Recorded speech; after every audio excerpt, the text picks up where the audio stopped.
یہ علاقہ ریڈ سی کی کوسٹ لائن کا حصہ ہے جو کئی سالوں سے سعودی حکام کی سب سے زیادہ نظر انداز علاقوں میں سے ایک رہا ہے۔ اس گاؤں کا نام الخریبہ ہے جس میں لوگوں کی تعداد 20,000 سے زیادہ ہے، جو خانہ بدوش قبیلے کا حصہ ہے جسے ہویتات کہا جاتا ہے۔ کہانی کی شروعات ہوتی ہے جنوری 2020 میں، جب بن سلمان اپنے ایک اسسٹنٹ کو الخریبہ گاؤں میں بھیجتے ہیں۔ بن سلمان کے حکم پر اسسٹنٹ نے الخریبہ گاؤں کے لوگوں سے کہا کہ وہ یہ آفر قبول کر لے، فی خاندان صرف 11,000 ریال، اور اپنی زمینیں چھوڑ دے یا بے دخلی کا سامنا کرے۔ گاؤں کے لوگوں نے اس آفر کو ٹھکرا دیا اور منتقل ہونے سے انکار کر دیا۔ 1.5 مہینے بعد مارچ میں سعودی سیکیورٹی فورسز نے گاؤں کے لوگوں کو ڈرانا اور دمکانا شروع کیا۔ ان میں سے درجنوں لوگوں کو گرفتار کیا گیا کیونکہ ہویت کے لوگ اپنے گھر کی زمین نہیں دینا چاہتے تھے۔ اس ظلم زبردستی کی بات تب ہیومن رائٹس آرگنائزیشن کو پہنچی جب اپریل کی 12 تاریخ کو عبدالرحیم الہویتی نے زمین کی رجسٹری کمیٹی کو اپنے گھر میں داخل ہونے نہیں دیا اور ان کی ویڈیوز بنائی جس میں عبدالرحیم نے حکام پر زبردستی اپنے ہی علاقے سے بے دخل کرنے پر تنقید کی۔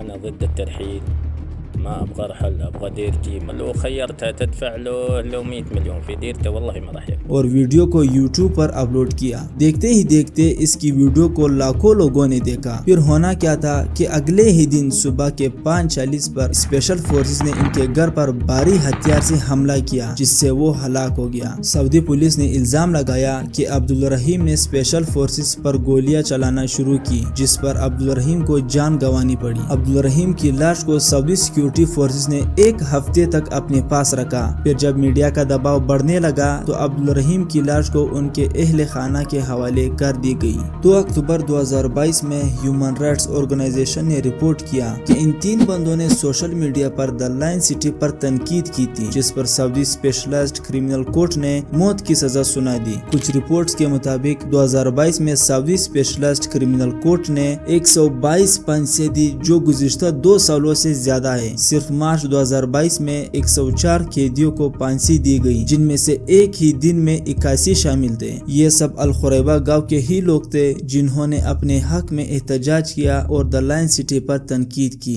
سعودی عرب میں سزائے موت اور طویل جیل کی سزاؤں کو شاہی خاندان کی مخالفت کو دبانے کے لیے بطور ہتھیار استعمال کیا گیا۔ تاہم بن سلمان 2017 میں جب سے پاور میں آیا ہے بدسلوکی کے پیمانے میں اضافہ ہوا ہے۔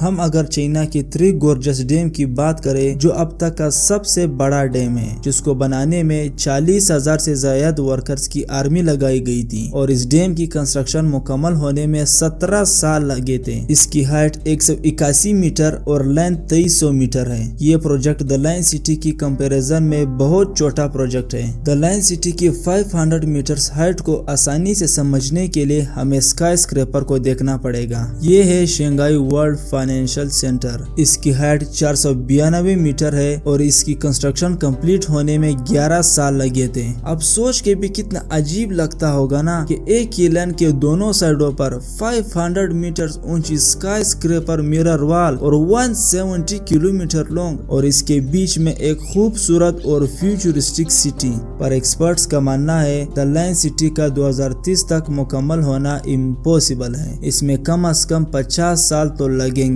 دوسری طرف انوائرمنٹل پلانرز کا کہنا ہے کہ میرر لائن سراسر سائز اور لمبائی کی وجہ سے ہجرت کرنے والے پرندوں کو الجھن میں ڈال سکتا ہے۔ اگر یہ پروجیکٹ 2031 سے پہلے بن جائے تو ہسٹری کا سب سے حیران کن اور سب سے بڑا پروجیکٹ ہوگا، یا پھر یہ پروجیکٹ کسی وجہ سے رک جائے یا فیل ہو جائے تو سعودی عرب کو ٹریلینز آف ڈالرز کا لاس ہو جائے گا اور ساتھ میں بن سلمان کو بہت شرمندگی کا سامنا کرنا پڑے گا کیونکہ جو ہویت کے لوگوں کا گھر اجاڑ کر یہ پروجیکٹ بنایا گیا۔ آپ کی اس پروجیکٹ کے بارے میں کیا خیال ہے نیچے کمنٹ باکس میں بتائیں۔ ملتے ہیں اگلے دلچسپ ویڈیو میں۔